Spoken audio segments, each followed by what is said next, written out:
ఈ రోజు పొద్దున తిరుమల దేవుని గుట్ట దగ్గరికి నేను చైర్మన్ గారు వెళ్లి అక్కడ ఆంజనేయ స్వామి దర్శనం చేసుకున్నాం.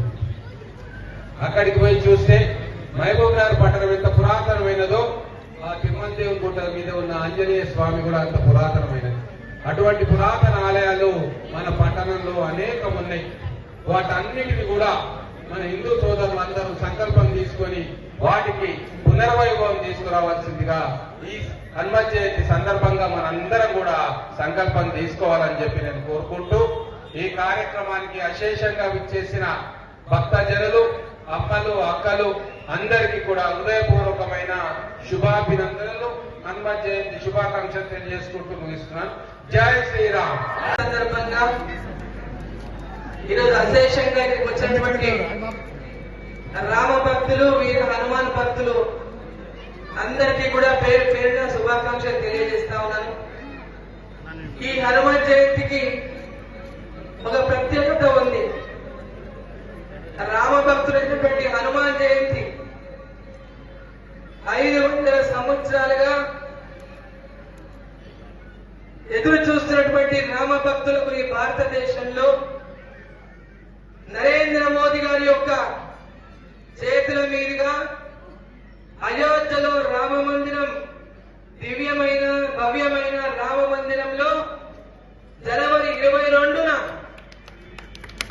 నరేంద్ర మోదీ గారి యొక్క చేతుల మీదుగా బాలరాముని యొక్క ప్రాణ ప్రతిష్ఠ జరగడం భారతదేశంలో ఒక కొత్త యుగం ప్రారంభమైందని చెప్పి సందర్భంగా తెలియజేయక తప్పదు.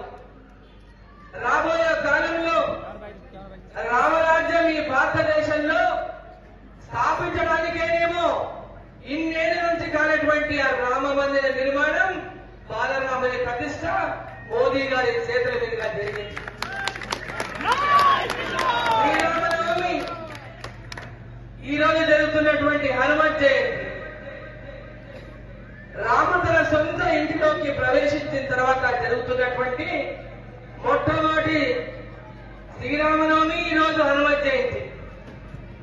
మరి ఈరోజు ఈ హనుమత్ జయంతి సందర్భంగా మనమంతా కూడా ఈ దేశంలో ఉన్నటువంటి హిందూ బంధువులం, రామ భక్తులం, హనుమాన్ భక్తులం ఈరోజు ఈ దేశం యొక్క ధర్మాన్ని, సాంప్రదాయాన్ని కాపాడుకునే విధంగా ప్రతి ఊరిలో ఆంజనేయ స్వామి లేనటువంటి ఊరు ఉండదు, ఆంజనేయుడు లేనటువంటి గుడి లేనటువంటి ఊరు ఉండదు. కానీ కొన్ని చోట్ల దేవాలయాలకు, ఎప్పుడో పాత దేవాలయాలు, వాటికి పైన కూడా తప్పు కూడా లేకుండా కేవలం శిలలు మాత్రమే ఉన్నటువంటి పరిస్థితి ఉన్నది. ఈ రోజు ప్రతి ఊర్లో అటువంటి గుళ్ళన్నింటినీ కూడా మన హిందూ బంధువులందరూ కూడా రాముని గుడి కానీ, ఆంజనేయ స్వామి గుడి కానీ, శివుని గుడి కానీ, ఆ గ్రామంలో ఏ గుడి ఉన్నా ఆ గుడులన్నింటినీ కూడా మనం పునర్నిర్మాణం చేసి బ్రహ్మాండంగా మన ధర్మాన్ని, సాంప్రదాయాన్ని రక్షించుకోవాలని చెప్పి సందర్భంగా తెలియజేస్తూ, మరి జై బజరంగ్ బలి, ఆ బజరంగ్ బలి మనకందరికీ ఆ శక్తిని ఇవ్వాలని, హనుమంతుడు మనకు ఆ శక్తిని రామునికి వెంబడుండి ఆ హనుమంతుడు తన భక్తిని ఏ విధంగా చాటుకున్నాడో ఈ రోజు మనమంతా కూడా ఆ భక్తిని చాటుకుంటూ మన ధర్మాన్ని కాపాడుకోవాలని మరోసారి అందరికీ తెలియజేసుకుంటూ ఈ రోజు వచ్చినటువంటి హిందూ బంధువులందరికీ కూడా హృదయపూర్వకంగా హనుమత్ జయంతి శుభాకాంక్షలు తెలియజేస్తా ఉన్నాం. అందరికీ ధన్యవాదాలు.